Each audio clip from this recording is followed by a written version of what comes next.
आज weekly expiry है और अब बहुत लोगों का ये सवाल है कि कल के मूव के बाद आगे क्या।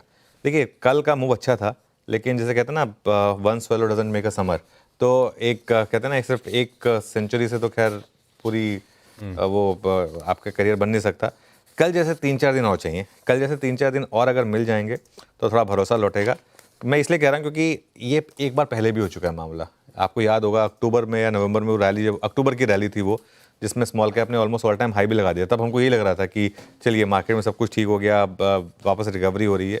लेकिन वो रैली बुरी तरीके से फेल हुई थी, औंधे मुँह गिरी थी। इसके लिए अभी भी मेरा यही मानना होगा कि बहुत ज़्यादा इस रैली में भी बढ़ चढ़ कर ना खरीदें।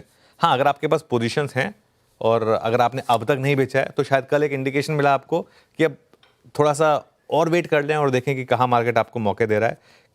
बड़ा ट्रेंड अभी भी मार्केट का नेगेटिव है, उसको पॉजिटिव होने में टाइम लगेगा। हाँ, एक चीज़ कल जरूर हुई, जो एक वन वे सेलिंग चल रही थी, अंधाधुंध सेलिंग, जो मिले जहां मिले पकड़ के पीट दो उसको, वो थोड़ा सा कल एक रुका। और ये इसमें निफ्टी में इसमें मिड कैप इंडेक्स रखिए, वो ज़्यादा क्लियरली आपको इंडिकेट करेगा। वो थोड़ी सी रुकी एक तरफ, जो वन वे सेलिंग हो रही थी मार्केट में। एफआई की सेलिंग भी थोड़ी कम हुई है आशीष, ये एक अच्छी चीज़ है। और दो चीज़ों पर मैं ध्यान रखूंगा, मार्केट के दो सबसे बड़े इंडेक्स, बैंक निफ्टी, खासतौर से एचडीएफसी बैंक, इसने काफ़ी दम दिखाया है, तो इसके लिए ये एक इम्पॉर्टेंट होगा। और निफ्टी आईटी, ये 200, ये नहीं, डेमा नहीं है, इसको हटा दीजिए, डीएमए लिखा था मैंने, 200 डीएमए के बहुत करीब है, इस पर नज़र रखें। 200 डीएमए सिंपल मूविंग एवरेज की ज़्यादा सिग्निफिकेंस होती है, तो 200 डीएमए के काफ़ी करीब है, इस पर नज़र रखें। तो ये एक और इम्पॉर्टेंट चीज़ होगी जिस पर हम वॉच रखेंगे, तो इसके लिए ये इंटरेस्टिंग रहेगा आज।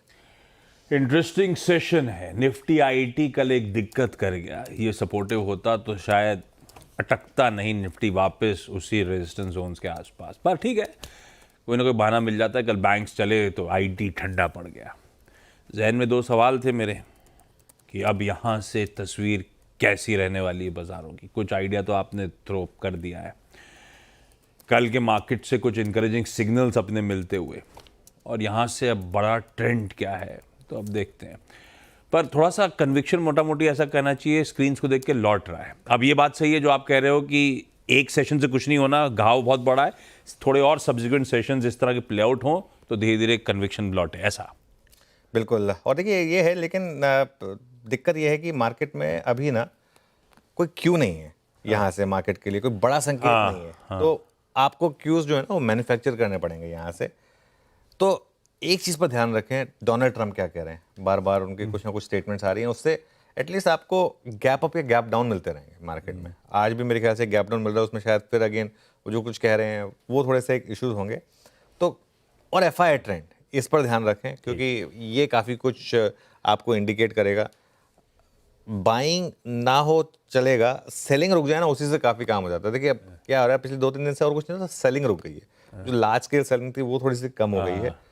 और एक चीज़, एफआईएस काफ़ी शॉर्ट पे बैठे हैं। अगर इन शॉर्ट्स ने पैसा बनाना बंद किया या इन शॉर्ट्स को थोड़ा सा स्केयर लगा, थोड़ा सा, जैसे कल बैंक निफ्टी के शॉर्ट्स को पहली बार लगा होगा कि भाई डरे होंगे, डरे होंगे बैंक निफ्टी के शॉर्ट कल बहुत टाइम के बाद। निफ्टी के शॉर्ट कल भी नहीं डरे होंगे, बैंक निफ्टी के शॉर्ट कल बहुत दिनों के बाद डरे होंगे, क्योंकि कल बैंक निफ्टी में इंट्राडे में रैली हुई है। वो ऐसा नहीं होता कि गैप अप हुआ और सस्टेन हुआ, इंट्राडे में रैली हुई है, वो इंपॉर्टेंट है। तो अगर शॉर्ट्स ने पैसा बनाना बंद किया तो थोड़ी कवरिंग होगी। अब नई गिरावट तभी होगी जब आप 22,800 के नीचे बंद होंगे। 22,800 के नीचे अगर बंद हुए आप, तो फिर वो हमारा वो 21,800 से 22,000 का जो इवेंचुअल मूव है वो ओपन होगा। निफ्टी में आशीष दो ट्रेड्स काम कर रही हैं। पहली, जहां भी रैली फेल हो वहां पर आप सेल कर दें, और दूसरी, इंट्राडे में 22,800 के जितना करीब खरीद लें और एक स्टॉप लॉस लगा दें सिस्टम में 22,750 का आसपास का। 6 बार ये ट्रेड प्ले आउट हो चुकी है। कल छठी बार निफ्टी ने इंट्राडे में 22,800 को बचाया।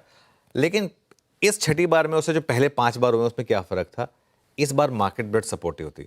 इस पूरी डिक्लाइन में पहली बार कल मैंने इतनी अच्छी मार्केट ब्रेड देखी। कल की मार्केट ब्रेड देखकर लग रहा था बुल मार्केट है, ऐसा बिल्कुल लग रहा था कि बेयर मार्केट है। ये ऐसी मार्केट ब्रेड के साथ अगर 3-4 दिन मिल जाए आपको जिसमें मार्केट डिफेंड करे 22,800, तो फिर शायद थोड़ा कॉन्फिडेंस वापस लौटेगा। बाकी टचवुड, कल स्क्रीन अच्छी दिख रही थी, देखते हैं कितना और फॉलो थ्रू मिल पाता है भारतीय बाजारों को आज एक्सपायरी के दिन। चलिए आज के अब स्पेसिफिक सेशन पे उतरा जाए। ग्लोब के समीकरण कैसे बैठ रहे हैं और अपना खुद का सेटअप कैसा लग रहा है, उसके बाद और डिटेल में ड्वेल करेंगे कैसे निफ्टी बैंक में आज स्ट्रेटेजाइज करना है। गिफ्ट निफ्टी कह रहा है हल्के दबाव के साथ 1/3% कमजोर खुलेंगे हम। रोज एशिया को अपन अंडर परफॉर्म करते हैं, आज तो एशिया ही पिटा हुआ है, डर लग रहा है मुझे देख के। हर एशियाई मार्केट जो भी ट्रेड कर रहा है सब लाल में, कुछ कुछ तो काफी डीप कट्स के साथ इस समय ट्रेड करते हुए। हैंगसेंग 2%, निकाई 1.5%, इस तरह का मामला है। इवन ताइवान आधा % ज्यादा दबाव में है। तो अपने फेरिफेरल मार्केट्स, अपने एशियन पियर्स कमजोर। हालांकि यूएस से हैंडओवर ठीक था, कल यूएस के तीनों बेंचमार्क्स इन ग्रीन, फ्लैट से इन ग्रीन बंद हुए थे। आज सुबह के फ्यूचर्स थोड़ा दबाव बढ़ा रहे हैं, 1/4 से 1/3%, ठीक है। तो ये एक समीकरण बैठते हुए कल कुछ इंपॉर्टेंट डेटा पॉइंट्स आने थे, फेड के मिनट्स वगैरह।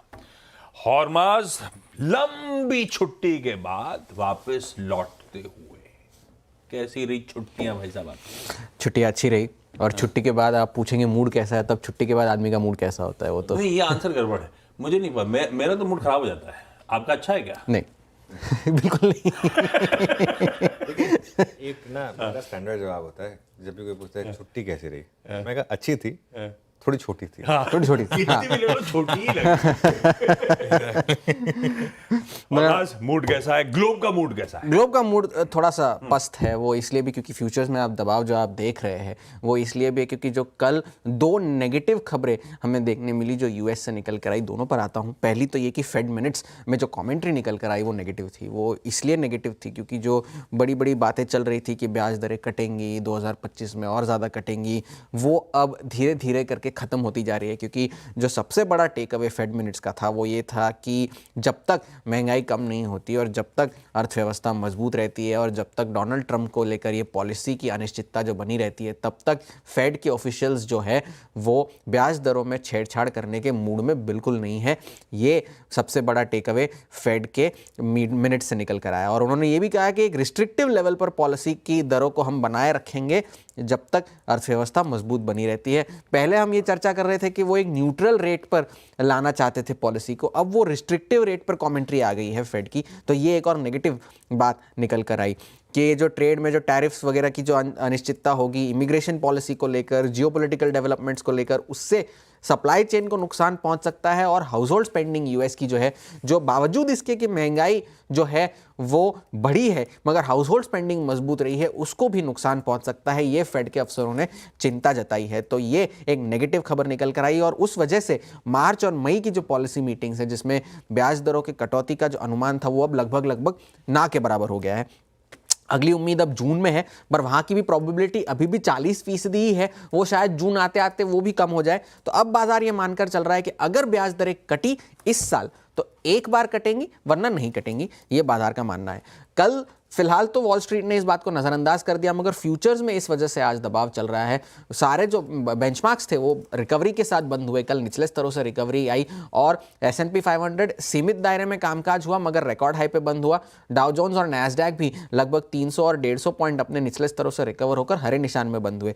तो ये तो एक पॉजिटिव टेकअवे था, स्क्रीन ग्रीन थी, मगर टेकअवे, एक बड़ा टेकअवे जो था वो नेगेटिव था। दूसरी नेगेटिव खबर ये आई हुई है डिफेंस बजट को लेकर। वहाँ पर खबरें ये चल रही है कि डिफेंस सेक्रेटरी जो है वो अब वहाँ की जो डिफेंस स्पेंडिंग है वो अगले 5 सालों में हर साल 8% कम करने का प्लान बना रहे हैं। ये वॉशिंगटन पोस्ट की खबर थी। पेंटागन से भी एक ऑफिशियल स्टेटमेंट आई है कि कमी नहीं होगी मगर डोनाल्ड ट्रंप की जो प्रायोरिटीज़ है उन पर जो है ज़्यादा फोकस किया जाएगा। इस वजह से पैलेंटियर को काफ़ी नुकसान पहुंचा कल रेगुलर ट्रेडिंग में और आफ्टर आवर्स में भी। एक बड़ा डिफेंस कॉन्ट्रैक्टर है वहाँ का, टेक्नोलॉजी और एआई के प्रोडक्ट्स बेचता है, ना सिर्फ यूएस की सरकार को मगर दुनिया भर की सरकारों को भी, और उनका यूएस गवर्नमेंट एक्सपोजर काफ़ी ज़्यादा है। तो उस वजह से वहाँ पर काफ़ी नुकसान हमें देखने मिला। आज जो बड़ा टेक अवे वो ये है कि इनिशियल जॉबलेस क्लेम्स के डेटा आने हैं और अलीबाबा के नतीजे आने हैं। डीपसीक की जो रैली जिसकी वजह से वहाँ पर टेक शेयरों में वहाँ पर चली है चीन में, उससे $110 बिलियन का मार्केट कैप ऐड हुआ था और उसकी आज टेस्ट होगी जब अलीबाबा के नतीजे आएंगे। तो यहां पर नजर रखने की जरूरत है। स्क्रीन आपको लगेगी ग्रीन है मगर हैंडओवर कमजोर है। स्क्रीन ग्रीन है पर हैंडओवर कमजोर।